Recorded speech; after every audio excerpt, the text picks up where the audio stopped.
പാടൂ നീ മേഘമൽഹാർ, ഗർഭസ്ഥ വർഷത്തിന് തേടൂ നീ അമ്മളെ രൂക്ഷമാക്കുക സ്വരസ്ഥാനം. അത് ഈണത്തിൽ ചൊല്ലാം. ഇവിടെ ഈണത്തിൽ ചൊല്ലല്ലേ?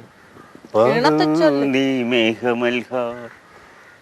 നമുക്ക് അതിനേക്കാളും നമുക്ക് ഒരു ആദ്യം ഞാൻ മറ്റേ പെണ്ണിന് വേണ്ടി എഴുതിയ ഒരു പാട്ട് പറഞ്ഞില്ലേ, അതടിച്ച് മാറ്റാം അവളുടെ ഓർമ്മയ്ക്ക്. ഗ്രീഷ്മമേ സഹി നമുക്കൊരു ഊഷ്മള ദീപ്തിയാർന്നൊരു മധ്യാഹ്ന വേനൽ. എത്ര മെല്ലെ പാടി തുടങ്ങിയിട്ടല്ലേ ഉറക്കെ പാടി മിണ്ടായി ഇപ്പൊ പോകുന്നില്ലല്ലേ.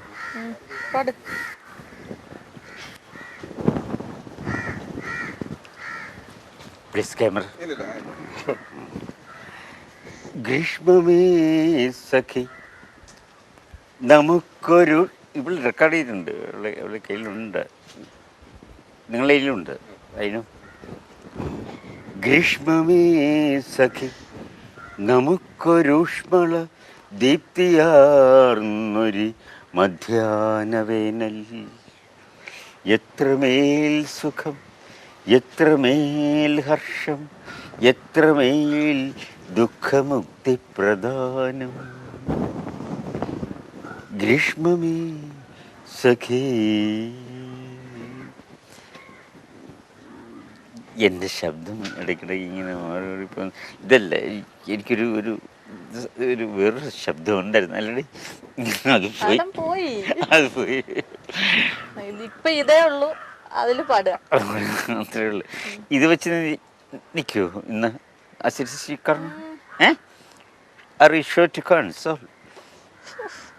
അല്ല എനിക്ക് ഇംഗ്ലീഷ് പിന്നെ നിന്റെ ആരോട് ഞാൻ കവിത പാട്, ബാക്കി പാട്. ഗ്രീഷ്മമേ സഖി നമുക്കൊരൂഷ്മള ദീപ്തിയാർന്നൊരു മധ്യാഹ്ന വേനൽ. എത്രമേൽ സുഖം, എത്രമേൽ ഹർഷം, എത്രമേൽ ദുഃഖമുക്തി പ്രദാനം. ഒഴുക്കുകൊട്ടി പാടിത്തളർന്നൊരൻ മനസ്സൊരൽപ്പം ശക്തിയിൽ വീശും കൊടുങ്കാറ്റുതൻ രുദ്രമാമുഖം. പൊടി. ഉടുക്കുകൊട്ടി പാടിത്തളർന്നൊരൻ മനസ്സൊരൽപ്പം ശക്തിയിൽ വീശും കൊടുങ്കാറ്റുതൻ രുദ്രമാമുഖം. മറന്നൊരൽപ്പം ശാന്തമാകട്ടെ, ശാന്തമാകട്ടെ മനസ്സൊരൽപ്പം, സാന്ത്വനത്തിൻ രുചിയറിയട്ടെ. ശാന്തമാകട്ടെ മനസ്സൊരൽപ്പം, സാന്ത്വനത്തിൻ രുചിയറിയട്ടെ. ചേരി അലയ്ക്കും തിരമാലകളുടെ നോവുകളെല്ലാം ഞാൻ മറക്കട്ടെ. ചേറിയലയ്ക്കും തിരമാലകളുടെ നോവുകളെല്ലാം ഞാൻ മറക്കട്ടെ. നോവുകളെല്ലാം പൂവുകളെന്ന് പാടിയ നിമിഷം ഏതെന്നു ഞാനൻ ഭൂതകാലത്തിൻ കാതിങ്കൽ മെല്ലെ ചോദിച്ചറിയുവാനെന്ന് നോക്കട്ടെ. നോവുകളെല്ലാം പൂവുകളെന്ന് പാടിയ നിമിഷമേതെന്ന് ഞാനൻ ഭൂതകാലത്തിൻ കാതിങ്കൽ മെല്ലെ ചോദിച്ചറിയുവാൻ ഒന്ന് നോക്കട്ടെ. കൊടുങ്കാറ്റിൻ്റെ യുദ്ധക്കുതിരതൻ കുളമ്പച്ചകൾ മാഞ്ഞുപോകട്ടെ. കൊടുങ്കാറ്റിൻ്റെ യുദ്ധക്കുതിരതൻ കുളമ്പൊച്ചകൾ മാഞ്ഞുപോകട്ടെ. സൂര്യനെ പോലെ ജ്വലിച്ചു നിൽക്കുമി വേദനയുടെ ചങ്കുറങ്ങട്ടെ. സൂര്യനെ പോലെ ജ്വലിച്ചു നിൽക്കുമീ വേദനയുടെ ചങ്കുറങ്ങട്ടെ. ഗ്രീഷ്മമേ സഖി.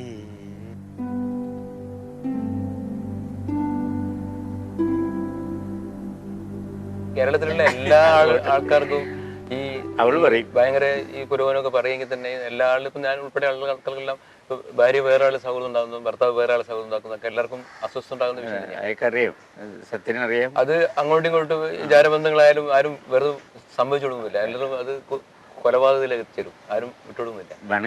ഇത് അയ്യപ്പൻ്റെതെന്ന് പറഞ്ഞാൽ അയ്യപ്പൻ ഒരു പ്രകൃതിയുള്ള ഒരു പൂച്ചനെ പോലെയോ അല്ലെങ്കിൽ ഒരു എലീനെ പോലെയോ ഒരു കാക്കേനെ പോലെയുള്ള ജീവിനെ പോലെ സാധനമായത്. ഇതിന്റെ ഒരു ജീവിതം എന്ന് പറഞ്ഞാൽ അതങ്ങനെ ഒരു ജീവിയായത്, പ്രകൃതിയിലെ ഒരു ജീവജാലത്തിനെ പോലെ സാധനം. മൂപ്പർ അങ്ങനെയാണ് ഞാൻ കാണുന്നത്, പ്രകൃതിയിലുള്ളൊരു ഒരു സാധനം. ഇതിനെ വേറെ ലെവലിൽ നമ്മള് വീക്ഷിക്കുന്നത്. ഇത് ആൾക്കാരുള്ള സ്നേഹം കാണിക്കുന്ന അതിന്റെ അകത്തൊരു ലൈംഗികതയോ അല്ലെങ്കിൽ സെക്സോ ഉൾപ്പെടുത്തിക്കൊണ്ടുള്ള ചിന്തയല്ല. മൂപ്പർ ഇങ്ങനെ പ്രകൃതിയിൽ ഇങ്ങനെ ഭയങ്കരമായിട്ട് ഇങ്ങനെ സമർപ്പിക്കപ്പെട്ട ഒരു രീതിയാണ്. അതുകൊണ്ട് തന്നെ അതിനെ വലുതായിട്ട് കാണുന്നത്. മൂപ്പറ സൗഹൃദത്തിന്റെ ഒരു വലിയ രീതിയിൽ കാണുന്നത്. ജെന്നിയാണ് എന്റെ എല്ലാം എന്ന് ഞാൻ പറഞ്ഞിട്ടുണ്ട്. എല്ലാം എല്ലാം ഇല്ലമല്ല എല്ലാം.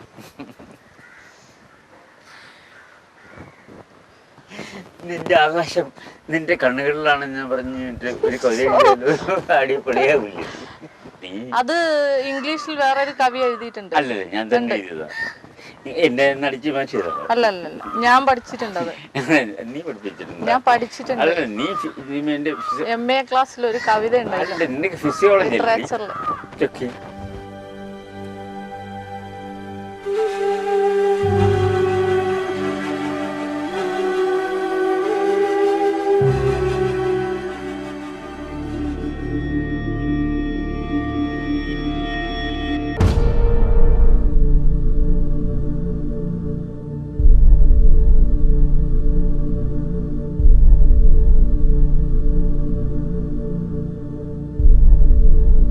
അയ്യപ്പന്റെ പ്രണയം എന്ന് പറയുമ്പോൾ നമ്മുടെ ശരാശരി നമ്മുടെ മലയാളി സമൂഹത്തിന്റെ ഒരു തരം ലൈംഗികത ചാർത്തിക്കൊണ്ടുള്ള പ്രണയമല്ല. ഒരർത്ഥത്തിലും അയ്യപ്പൻ വേറൊരു രീതിയിലുള്ള ഒരു സമീപനം നിങ്ങളിപ്പം കണ്ടില്ലേ, കൈ പിടിക്കോ അടിക്കോ, പക്ഷെ വേറെ എന്താ പറയാ, അങ്ങനെ ഒരു സത്യേട്ടൻ പറഞ്ഞ പോലെ ഒരു സെക്ഷൽ ആയിട്ടുള്ള അതല്ല അയ്യപ്പന് വേണ്ടത്. അയ്യപ്പനെ ഞാനൊന്ന് വെറുതെ നല്ലൊരു രീതിയിൽ ഇത്തിരി ചിരിച്ച് സ്നേഹിച്ചാൽ മാത്രം മതി, വേറെ ഒന്നും അയ്യപ്പന് ആവശ്യമില്ല. ഇതൊക്കെ പറയുന്നുണ്ടെങ്കിൽ പോലും അങ്ങനെയാണ്. മറ്റെല്ലാ സത്യേട്ടനടുത്ത സിനിമയിൽ ഡോക്യുമെൻ്ററിയിൽ പറഞ്ഞിട്ടുണ്ട്, ഞാൻ പുഴയോടും കാറ്റിനോടും എല്ലാം സംസാരിക്കുന്നുണ്ട്, ഞാൻ അവരെ ഒക്കെ പ്രണയിക്കുന്നുണ്ട്. അതിലൊന്നാണ് ഞാനും.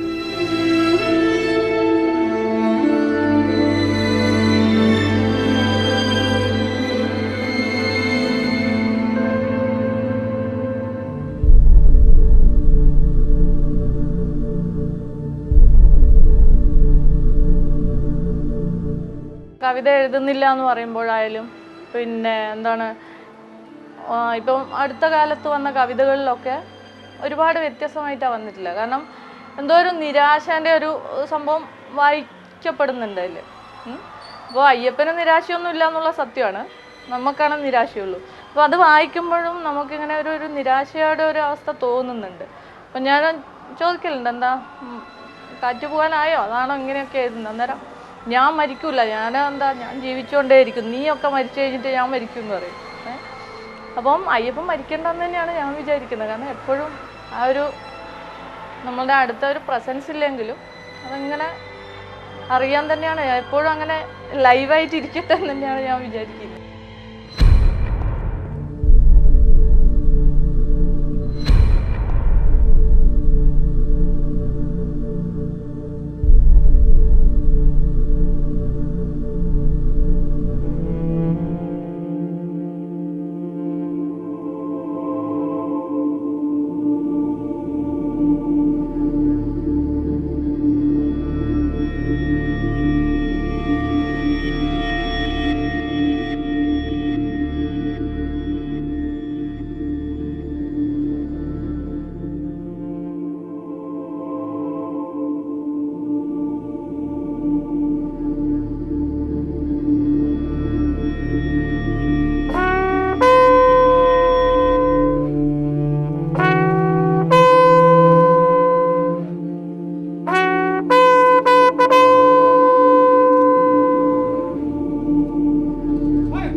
എൻ്റെ ശബ്ദം ഇടയ്ക്കിടെ ഇങ്ങനെ മാറിയപ്പോൾ ഇതല്ല എനിക്കൊരു ഒരു ഒരു വേറൊരു ശബ്ദം ഉണ്ടായിരുന്നു അല്ലേ അത് പോയി സ്ഥലം പോയി.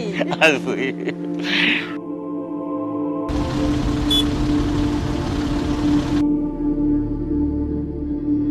സൂര്യനെ പോലെ ജ്വലിച്ചു നിൽക്കുമി വേദനയുടെ ചങ്കുറങ്ങട്ടെ